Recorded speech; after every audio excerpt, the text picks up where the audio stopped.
Hello everyone, I'm Sydney, this is Jasmine, this is Olivia, and this is Xandel. And our group did our project on sound as a traveling longitudinal wave. Now, before we start this presentation, I do have to give you a warning legally. The sound that we will play is going to be above the safe decibel for human ears. So if at any point, like when we start playing it, you can cover your ears. Just a warning. So some things we're going to go over is the classwork, the theory, questions, method, conclusion, and the above and beyond. So I'm going to hand it over to Jasmine to talk about the classwork. So the objectives of our lab is to understand the relationship between frequency, wavelength, and the speed of sound, or speed of the wave, as well as differentiate wavelength from frequency and investigate sound interference. The purpose of activity number 1 is to measure the wavelength and the speed of sound with a sensor at different distances from the speaker.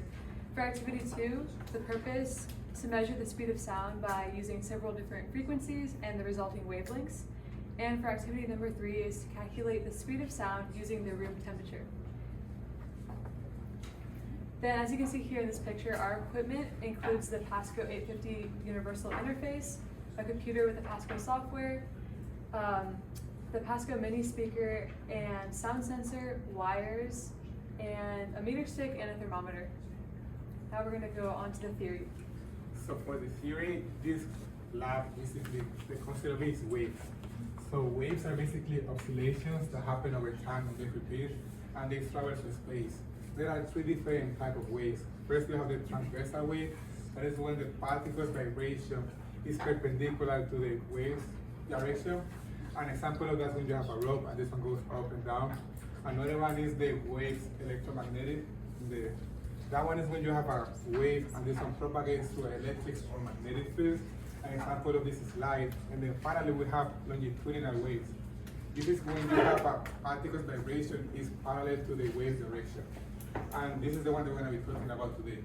A perfect example of longitudinal waves is the sound. The sound moves through air molecules when it compresses and expands in the same direction as the wave's direction. For this lab, an important formula that we need to know is the waves formula. That is the A cosine of Wt plus Kx plus the phase. In this formula, A represents the amplitude of the wave, W represents the angular frequency, which basically tells us how many oscillations happen per radian per second.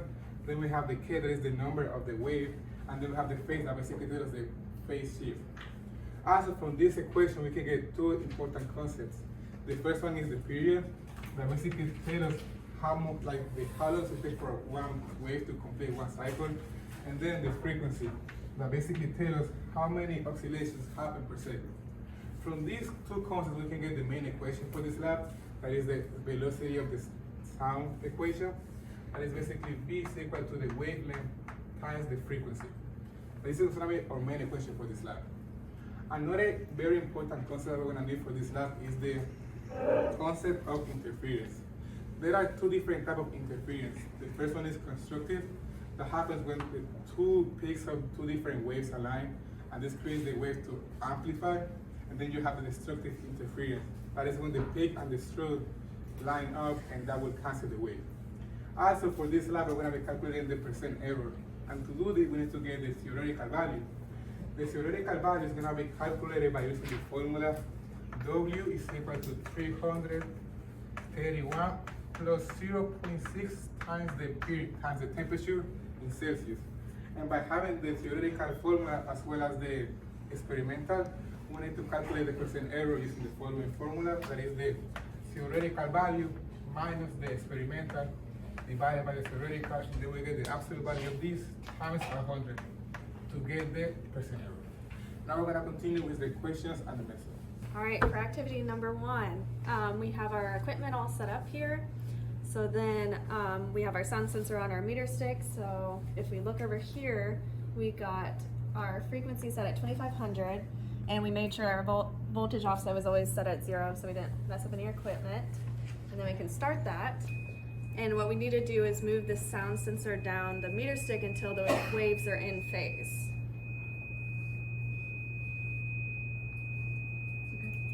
All right, So then you should get something that looks like that when they're in phase, and then you can turn that off. And then after that, we do that 4 more times, and we do it down the meter stick at 4 different spots where the waves are in phase. So then once we got those 5 different distances, we graphed the distance versus trials, and we got our slope, which is our wavelength, and it was 0.1431 meters.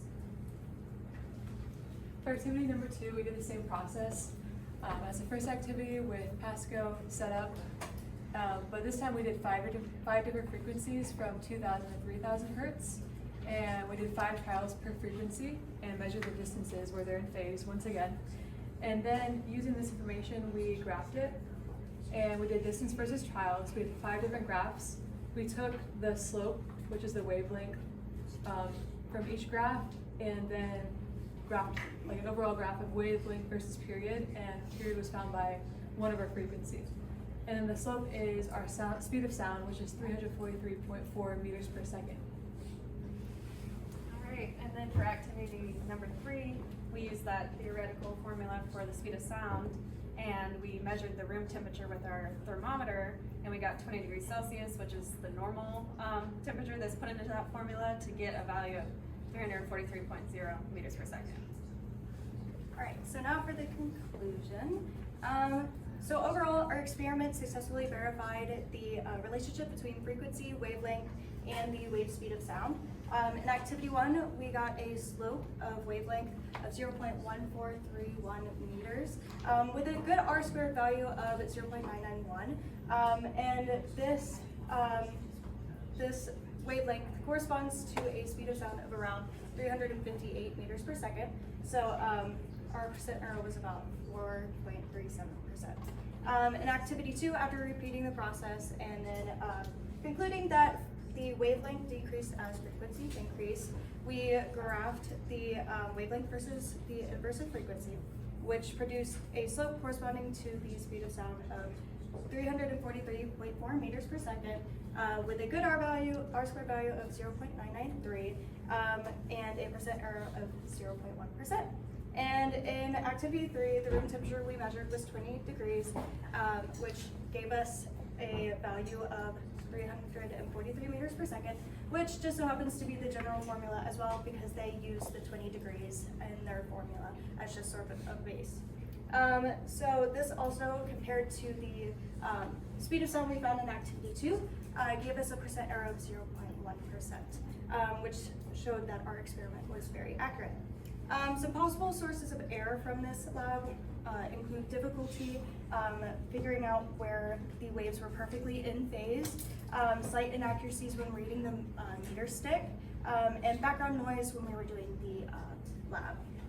And the speaker and sound sensor also may have introduced some small time delays, but even with these uncertainties, our data closely match the theoretical values. So overall, these results support the wave equation and confirm the expected speed of sound in air. Now for our above and beyond. So for our last activity, we measured the speed of sound using the temperature of the room.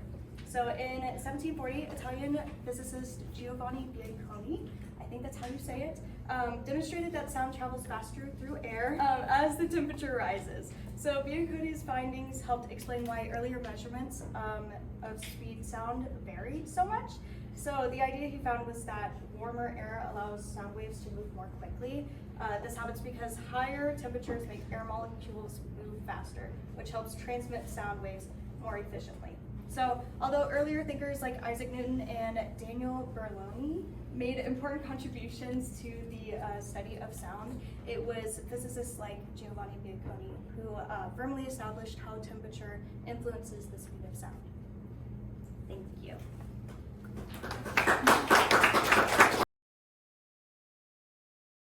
The stopwatch, and they will tell me when to start again.